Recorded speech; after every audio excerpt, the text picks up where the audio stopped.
Hey, man! Watch out! WOODPECKER.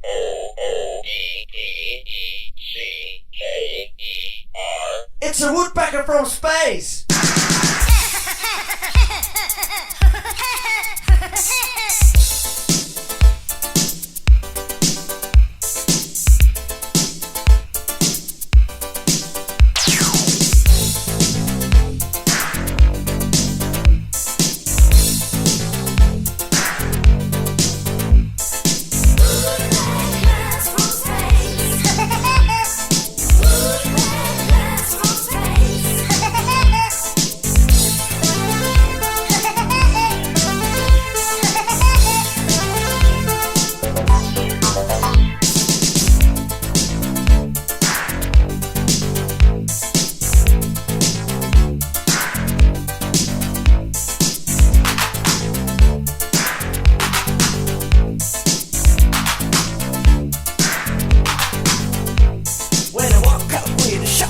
Didn't know the reason why. Still dark outside, but yet a light. I heard a funny cry.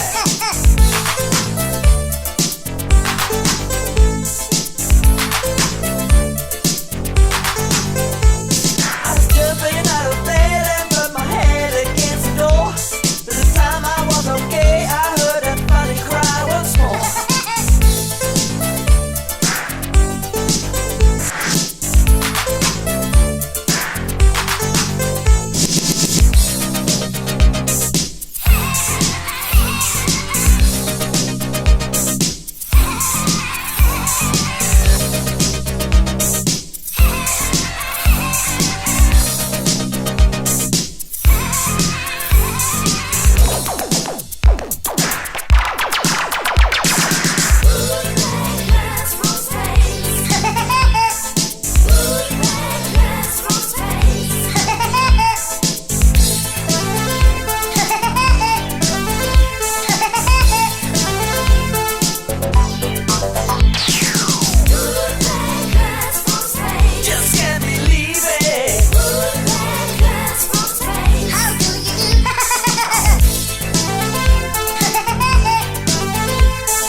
It was a funny-looking bird that used to ride before my eyes. With his waist, you kind of laser gun, he was only passing by.